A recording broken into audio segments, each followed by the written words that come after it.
Boa tarde, gente. Eu sou a Jaqueline, então. Vocês já me viram aí 1 milhão de vezes, né? Já estão até pedindo para trocar a pessoa que vem falar, que não aguentam mais olhar para a minha cara. Né? Mas tudo bem. Então, eu sou a Jaqueline, a gente está fazendo um trabalho, então, de se pensar em resiliência, na construção da resiliência. E hoje eu vou falar para vocês um pouco de pensamentos que ajudam. Então, como identificar pensamentos que são ruins, pensamentos que são disfuncionais, como transformá-los em pensamentos que nos ajudam, que fazem com que a gente se sinta melhor, então. Pode passar. Então, só para a gente retomar um pouquinho, a gente começou falando sobre resiliência, que é a capacidade que a gente tem, então, de lidar com os desafios da vida sem adoecer, sem precisar ter muitos problemas com relação a isso. Nós falamos sobre identificação e regulação de sentimentos. Então, quando a gente sente raiva, quando a gente sente medo, tristeza e ansiedade, e como regular, então, como que a gente faz para se acalmar. E aí vocês aprenderam algumas técnicas aí de relaxamento. A gente falou sobre a gratidão, que cientificamente é importante para que a gente valorize as pequenas coisas da vida e que tenhamos, então, mais sentimentos de bem-estar, prevenindo, então, ansiedade e depressão. Falamos sobre comunicação assertiva. Então, como é que a gente faz para falar o que a gente pensa sem ferir o outro e sem a gente deixar passar, então, e ficar aguardando aquela mágoa, aquela coisa ruim e chegar numa hora explodir por aparentemente nada. E agora a gente vai falar, então, sobre pensamentos que ajudam. Pode passar. Qual é o caminho, então, do pensamento, sentimento e comportamento? O que a gente vai entender, né, como alguma das abordagens da psicologia? Que a gente tem, primeiro a gente pensa, esse pensamento faz com que a gente tenha sentimentos e faz com que a gente se comporte de um jeito ou de outro. Então, por exemplo, eu posso pensar, nossa, que legal, está chegando bastante gente para ouvir a palestra. E eu posso sentir alegria. Legal, tem gente na palestra. E aí, como que eu me comporto? Eu fico mais animada para falar, eu gesticulo mais e faço uma palestra melhor, digamos assim. Pode passar. E aí eu coloquei aqui um exemplo de como, então, um pensamento ruim vai fazer com que a gente tenha um sentimento ruim e se comporte de uma maneira que não seja tão legal. Então, eu coloquei esse exemplo. Ó. Eu penso, não vai dar tempo, eu não vou conseguir cumprir minha meta. O que eu sinto? Ansiedade, medo, raiva e N outros sentimentos. Né? Daí cada um vai sentir conforme a sua história de vida. E aí, o que eu faço? Como que eu me comporto? Eu travo. E aí, de fato, eu não consigo entregar. Tá? E aí vocês podem usar esse exemplo para várias situações na vida de vocês. Tanto pensamentos que começam bons, então produzem sentimentos bons, quanto os ruins. Tá? Então, tentem fazer esse raciocínio, esse caminho, para entender, então, de uma certa maneira, por que vocês, às vezes, se comportam de um jeito ou de outro. E aí, a gente usa, no treinamento, no método Friends, uma metáfora para trabalhar pensamentos, então. O que a gente faz? Vocês podem observar aí que tem um semáforo. Esse semáforo ajuda a gente a identificar, né, por meio de uma brincadeira, os nossos pensamentos. O que é um pensamento vermelho, então? É um pensamento ruim, é um pensamento que não ajuda, que a gente então tem que parar. Esse pensamento está fazendo mal. Então, a metáfora que a gente vai usar para sinalizar é pare. Quando você identificar que você tem um pensamento vermelho, você para. Opa, preste atenção. Tem alguma coisa errada, eu preciso alterar esse pensamento, senão ele vai me prejudicar. O amarelo significa atenção. Né? A mesma coisa no sinal de trânsito. Então, eu tenho que começar a perceber o que está acontecendo ali comigo. E o verde é seguir em frente. Tá? Pensamentos verdes, está tudo bem. Beleza? O que são os pensamentos vermelhos, então? São pensamentos que não ajudam, são pensamentos disfuncionais. Eles nos impedem de alcançar e impedem que a gente se comporte de maneira desejável, de maneira produtiva. Eles fazem com que a gente tenha sentimento de incapacidade, ou seja, boa parte dos nossos pensamentos vermelhos estão em volta de eu não vou conseguir. Eu não vou dar conta de fazer, eu não sou útil, eu não sirvo para nada, né, em termos mais gerais. E provocam, então, sentimentos indesejáveis, nervosismo, desespero, ansiedade e outros sentimentos. E aí, muitas vezes, eu travo, eu paro, eu paraliso e não consigo fazer o que eu tenho que fazer. Alguns exemplos. Eu não consigo, não vai dar certo, eu sou um inútil e ninguém gosta de mim mesmo. Tá? E são os mais comuns. Pode passar. Pensamentos amarelos são os pensamentos desafiadores, tá? Então, o que a gente vai fazer? Qual que seria o nosso processo? Depois a gente vai ter uma atividade que vai fazer exatamente isso. Então, a primeira coisa que eu vou fazer é identificar. Eu tenho pensamentos vermelhos? Provavelmente é que todo mundo tem. Tá? E espero que a frequência não seja alta, mas geralmente é. Então, a primeira coisa que você faz é identificar o seu pensamento vermelho, o seu pensamento que não te ajuda. E aí, então, você vai usar essas perguntas desafiadoras para desafiar o seu pensamento, então, transformar esse pensamento em um pensamento verde, que vai te ajudar. Ou seja, eu posso perguntar, isso que eu estou pensando é realmente verdade? Então, vamos pensar aqui na DB1, é um ambiente de trabalho, um ambiente organizacional. Vocês pensam assim, nossa, o meu líder ele não gosta de mim, e, por isso, ele me prejudica. Vocês podem pensar isso, é um pensamento vermelho, então. Então, vocês vão se perguntar, isso é realmente verdade? Se ele não gostar de mim, ele vai me atrapalhar? Eu estou exagerando? Eu estou fazendo as coisas parecerem piores do que elas de fato são? E eu vou deixar esse pensamento controlar a minha vida? Então, lembre sempre, identifica o pensamento vermelho e faz a pergunta para transformar. E aí, eu espero que vocês tentem usar essa estratégia, né, a partir de agora, para ter pensamentos funcionais. Mas uma coisa que eu tenho que alertar vocês é o seguinte, não adianta fazer uma vez só.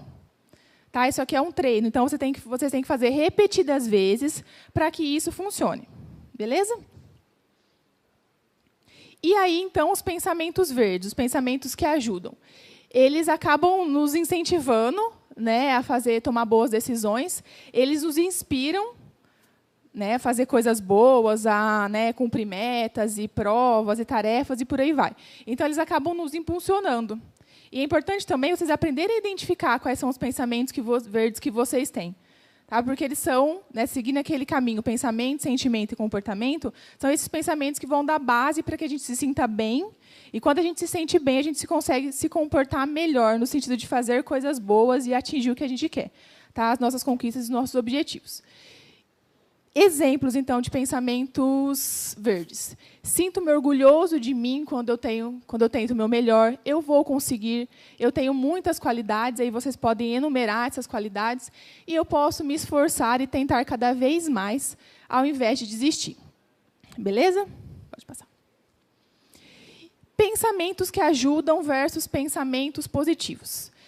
Isso é um cuidado que a gente tem que ter, porque muitas vezes, quando a gente fala de pensar verde, né, de ter pensamentos verdes ou pensamentos que ajudam, as pessoas confundem muito com pensamento positivo. E aqui eu não estou falando daquele pensamento positivo do senso comum, sabe daquela época do segredo? Então, não é aquela coisa lá, eu coloquei uma foto de uma mansão no meu quarto, fiquei olhando para ela, e daqui 5 anos eu estou morando naquela mansão igualzinha da foto. Não é isso, tá? Não, isso não existe, tá? Então, é no sentido de transformar mesmo e fazer valer aquilo que a gente está pensando. E aí eu coloquei esse exemplo porque ele é interessante a gente pensar. Um pensamento positivo pode não ajudar se não vier com uma ação. Ou seja, eu estou pensando, eu quero emagrecer. Nossa, eu quero muito emagrecer e eu vou emagrecer. Isso é um pensamento verde, não é? Só que se eu não fizer dieta, eu não me exercitar, eu não vou emagrecer. Tá? Então, não adianta só pensar algo positivo se isso não vier com uma ação. E, gente, essa é uma coisa que é muito importante, que às vezes a gente não se liga disso e acaba dando muito poder para os pensamentos, que é os pensamentos são apenas pensamentos. A não ser que alguém aqui seja a Eleven do seriado, né? Mas acho que não. Então, lá ela pensava, né? Eu vou levantar aquele computador, ela levantava. A gente não faz isso. E eu gosto muito de usar esse exemplo na clínica, porque boa parte dos transtornos de ansiedade eles têm a ver com a maneira como que a gente pensa. E a gente, muitas vezes, acredita no que a gente está pensando. Então, vamos pensar, né, dar um exemplo aqui clínico. Né? Pessoas que têm TOC, que acreditam que, se elas não fizerem determinada ação, né, o pensamento vai tomar conta e vai ganhar verdade. Isso não acontece. Então, eu brinco muito assim, ó, tenta erguer aquela poltrona. Ninguém nunca conseguiu erguer a poltrona. Tá? Então, o pensamento ele não tem o poder. Ele não tem poder, ele só tem o poder que a gente der para ele. Então, se a gente deixar o pensamento vermelho comandar, ele vai ter o poder de fazer com que a gente se sinta mal, tenha sentimentos ruins e que a gente se comporte de maneira ruim, ou de uma maneira agressiva, ou a gente paralise. Tá? Se a gente tiver pensamentos verdes ou pensamentos que ajudam, a gente consegue. Tá? Mas tenham muito claro isso para vocês. O pensamento ele só tem o poder que a gente der. E ele é temporário.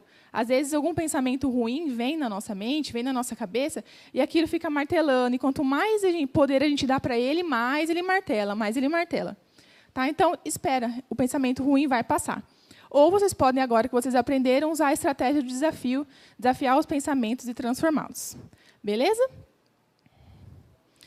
E aí, gente, a gente tem uma atividade para fazer agora. Espero que ninguém vá embora, porque é uma atividade que vai dar mais poder para vocês conseguirem discutir e falar sobre esse assunto. Mas, antes de ir para a atividade, a Ana falou que eu ia falar um pouquinho de mindfulness para vocês. Alguém aqui já ouviu falar de mindfulness? Poucas pessoas. O que vocês ouviram falar? Exercício de meditação. Só isso? Estar presente. Alguém mais falou alguma coisa? Perdão. Tem a ver, tem a ver. Gente, mindfulness é uma estratégia, é um tipo de meditação, é uma estratégia mesmo de a gente se colocar no momento presente. Por quê? No senso comum, o que a gente vai dizer? Né? A pessoa que tem um padrão depressivo, ela está muito focada no passado, e a pessoa que tem um padrão mais ansioso está muito focada no futuro. Né? Isso pensando no senso comum. O mindfulness ele é um tipo de meditação que vai ajudar a gente a ficar no momento presente.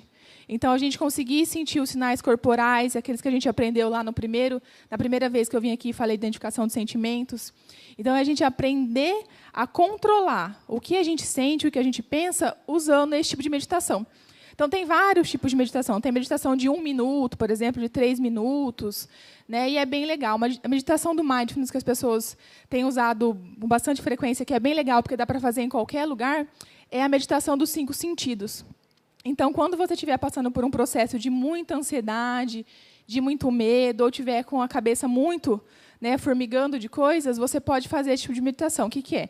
É você tentar sentir o gosto que está na sua boca. Então, você vai pelo paladar, você tentar ouvir os sons que o ambiente está trazendo para você. Então, por exemplo, se a gente ficasse totalmente em silêncio aqui, a gente provavelmente ouviria o barulho do ar-condicionado. Então, ao invés de a gente focar no que a gente está pensando ou nos sinais corporais de ansiedade, a gente focaria, então, no som do ar-condicionado. Tá? Ou no que a gente está vendo, ou no que a gente está sentindo. Então, pegar os 5 sentidos e focar, e trazer para os 5 sentidos, e não para o pensamento ruim, e não para a ansiedade.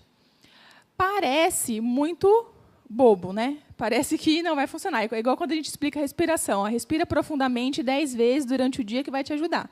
A maioria das pessoas, inclusive eu, antes de fazer os treinamentos, achava, nossa, não vem com essa história de ir respirar que não funciona.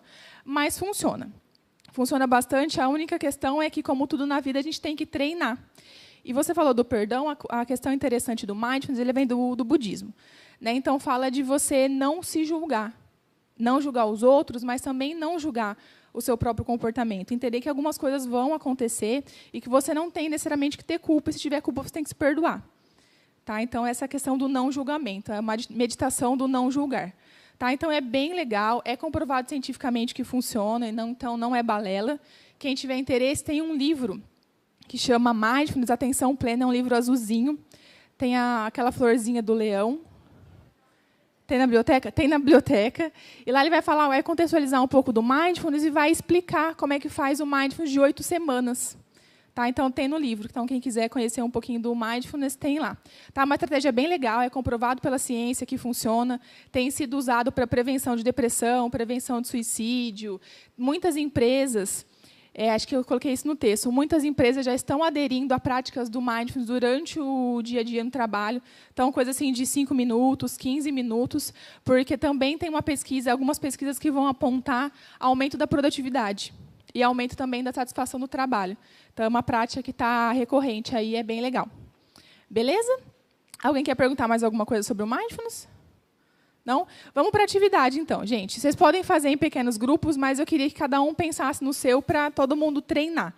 Então, uma tabelinha bem básica. Eu quero que vocês pensem, identifiquem 1, 2, 3 pensamentos vermelhos que vocês têm, que é comum para vocês, do tipo, eu não consigo, aquela pessoa não vai gostar de mim e por aí vai, que vocês coloquem perguntas desafiadoras para esses pensamentos e que aí vocês transformem em pensamentos verdes. Então, nós vamos fazer todo esse caminho. Identificar pensamentos vermelhos, desafiar e transformar, então, em pensamentos verdes. Beleza? Pessoal, vou dar um... Opa. Só fazer um comentário aqui para ajudar. Estava falando ali para o pessoal que eu estou na terceira turma do Friends Adulto e a maioria das pessoas fala que a maior dificuldade é identificar os pensamentos vermelhos. Tá? Porque muitas vezes já está tão impregnado na gente que a gente nem percebe. Então, se vocês tiverem dificuldade de perceber esses pensamentos hoje, façam uma tarefa de observação. Tá? Então, tentem ficar sob controle disso na próxima semana e tentar observar quando esses pensamentos surgirem. Talvez seja mais fácil do que fazer a atividade agora, mas tentem identificar, tá? Porque realmente é difícil identificar. Beleza? Eu vou encerrar a parte do microfone aqui. Obrigada a todos e todas por estarem aqui. Obrigada.